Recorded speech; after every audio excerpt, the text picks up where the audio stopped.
Hey, it's Tucker Carlson. This spring, word began to circulate in Washington that the House Oversight Committee, under its new chairman, Congressman Jamie Comer, had discovered criminal behavior after reviewing thousands of pages of the Biden family's bank records. Now, publicly, to the extent they responded at all, the White House dismissed the investigation as, of course, politically motivated. In any case, irrelevant. Hunter Biden was an adult, so his business dealings had nothing at all to do with his father, in this case, the President of the United States. But in private, everybody understood it wasn't quite that simple.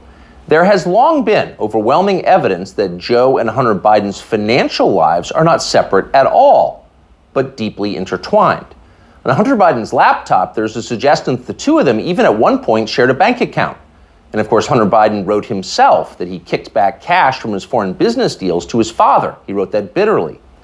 So the Oversight Committee's investigation was potentially a disaster for the White House, a scandal, possibly even the prelude to criminal charges.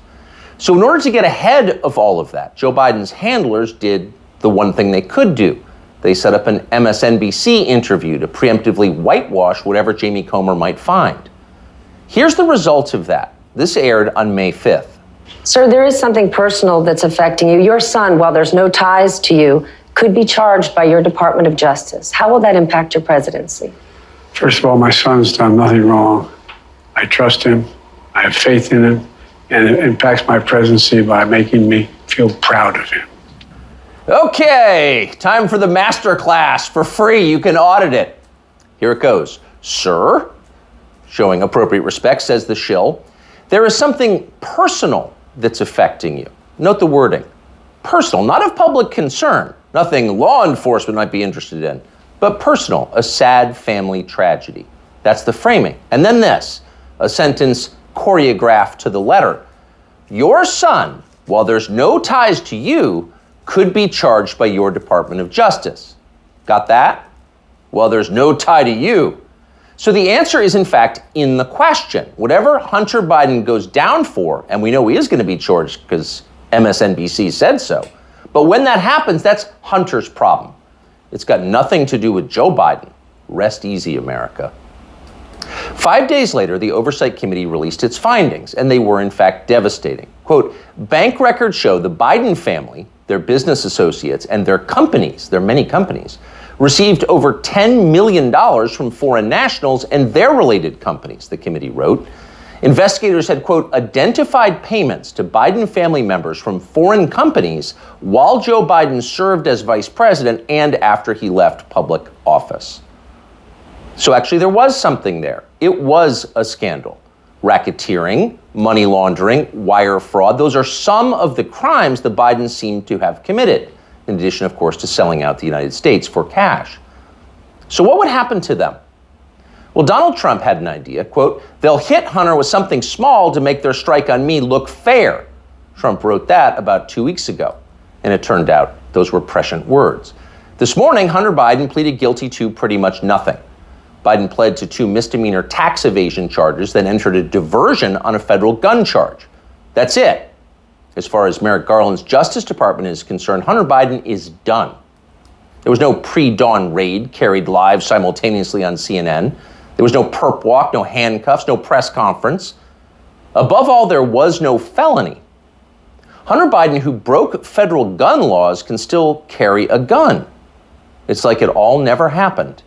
In fact, the Justice Department just baptized Hunter Biden, a lifetime of sins washed away in an instant. It was a secular miracle. Most miraculous of all, Hunter Biden somehow escaped a FARA charge. FARA is the Foreign Agent Registration Act, and it is exactly what its name suggests. Under federal law, if you are acting as an agent of a foreign nation in Washington, you are required to register with our government to let everybody know. Well, for decades, pretty much nobody in Washington did register under FARA, and precisely no one was ever prosecuted for it. No one. But starting several years ago, the Justice Department began sending people to prison on FARA violations. The official explanation was, we're cracking down on foreign influence in Washington. And of course, privately, everyone in Washington laughed. They knew that was absurd. In fact, it's the opposite of the truth. Foreign powers have never had more power in Washington. Their agents are everywhere, in every federal agency and throughout business. down to and including in executive positions at various social media companies. The Biden administration knows all of this, and it's not a problem. In fact, it's their policy. From the administration's perspective, the concerns and the demands of, say, the Chinese government, or particularly the Ukrainian government, are far more important than the needs of American voters. We're cracking down on foreign influence. Please. The point, the only point of enforcing FARA, after decades of ignoring it, is to harass and imprison high-profile political opponents. Trump donor Elliot Broidy pled to a FARA violation a few years ago. So did Trump campaign manager, famously Paul Manafort. He went to prison. Last year, the DOJ went after Trump confidant Steve Wynn under FARA. But in the end, the Biden administration overreached so comically that the whole thing was thrown out by a judge. But they tried. So as long as they're trying, if it was a fair system, Hunter Biden would be first on the list of those next to be charged with a FARA violation. In fact, many of them. Hunter Biden was a foreign agent. He never registered as one. But for years, that's exactly what he was. He sold access to his father and other lawmakers to the Chinese and the Ukrainians and countries throughout the world. There's no debate about that. The FBI has known about it for years. For years, they've had possession of Hunter Biden's laptop. But they didn't charge him for it today. They never will. Why? Well, you know the answer. Hunter Biden has good genes. A more interesting question, though, which is another question the feds will never consider, is what does Hunter Biden do for a living now? This is a man with no obvious job and, of course, zero skills. He spent midlife smoking crack. Yet somehow he's managed to live pretty well despite rising inflation. He's been living in big houses in the costliest residential neighborhoods in the world. He's been paying his stripper baby mama $20,000 a month in child support. And he has retained a team of the most expensive lawyers in the country who spend quite a bit of time sending threatening letters to anyone who asks questions about how they're being paid. We can confirm that firsthand. So again, what does Hunter Biden do for work? That's a fair question, and tonight we have the answer. For years, Hunter Biden was an influence peddler. Now, Hunter Biden is a self-actualizer. He self-actualizes for a living. He gets in touch with himself, his feelings, and he follows his muse. Here he is explaining his new vocation in a 2019 ABC News interview. This is new. Yeah. Studio. Yeah. But now he's opening the doors to a place never captured by a paparazzi's lens, his refuge, an art studio where he finds solace in painting. What's the goal eventually? No goal. That's the perfect part about it. It's just, it literally keeps me sane. His refuge, far from the paparazzi's lens. In other words, we're not the paparazzi, we're ABC News. What's the goal of this?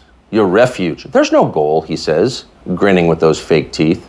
It just keeps me sane. But actually, there was a goal. And if you didn't know what a virtuous person Hunter Biden was, you might think it looked a lot like money laundering.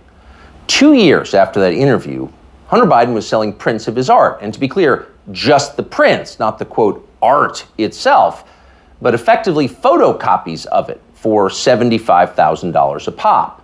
Apparently, Hunter Biden moved 5 of these repros in just days. That's $375,000 in less than a week for signing copies of your fake art. As for the paintings themselves, childish self-indulgent blots, those sold for $500,000 a piece.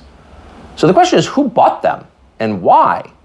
It'd be interesting to know. There's a story there for sure, but of course we have no right to know. There's no public policy implication. It's not like Hunter Biden's finances have anything to do with his father's finances. Meanwhile, once his father did become president, corporate publisher Simon & Schuster lined up as well to pay Hunter Biden's bills. According to news reports, Simon & Schuster gave Hunter Biden millions of dollars for his highly selective account of his wholly unaccomplished life. And then the publisher lined up brainless celebrity endorsers like Dave Eggers and Stephen King to promote it. King, who apparently will say anything if it helps the party, called Hunter Biden's silly manuscript a, quote, harrowing and compulsively readable memoir. And then Stephen King described Hunter Biden himself as beautiful. Needless to say, the book sold miserably, but Hunter Biden got to keep the millions, and that was the point. And so on. This kind of thing apparently happened a lot. Again, there seems to be a story here, and we think it's probably worth learning a lot more about it and bringing it to you. In the coming weeks, we will. In the meantime, though, the question is, what can we learn from Hunter Biden's plea deal today? First off, the obvious. For the children of the people in charge, there are no penalties. There are only upsides. They're princelings. They can do what they want. You are not. Therefore, you can't. So don't get any ideas about cheating on your taxes or violating federal gun laws unless you want to celebrate next year's Father's Day through the glass in the visitor's room. The rules definitely apply to you, including rules you don't yet know exist. But there's also a deeper lesson here, a more disturbing one. What we're watching through Hunter Biden's life and through the Biden administration, now entering its third year, is the total inversion of virtue. What was once considered admirable is now derided as stupid, if not racist. That would include achievement, intelligence, honesty, self-control, humility. Those are features of the old America. Those were yesterday's virtues. They are gone. In their place, all that we once considered contemptible and repulsive, we're told to worship that now. Here's a small example, but we think a revealing one. In addition to his many other sins, Joe Biden has hired what has to be the single dumbest, nastiest, most dishonest, most ridiculous person he could possibly find for the very public position of White House press secretary. There's a point to it, of course. It was a humiliation exercise. It was designed to degrade the country and dispirit the rest of us. That's the White House press secretary? Shut up! But here's the thing. The White House press secretary herself has no idea why she's in the job. She thinks she's amazing. Here she is in a clip we just saw. A year in this role, there's been a couple of things that has made me incredibly proud. Many things that made me incredibly proud to be at that podium during this historic moment. Again, this is a historic administration. I'm a historic figure, and I certainly walk in history every day. I'm a historic figure? Imagine saying that. I'm a historic figure, but she does. And she says it in a burst of sincere self-congratulation, marked by her signature bad grammar. Illiterate, but proud. Of course she's proud. Karine Jean-Pierre is now a historic figure, just like Hunter Biden is now an important artist. It makes you feel stupid for going to work.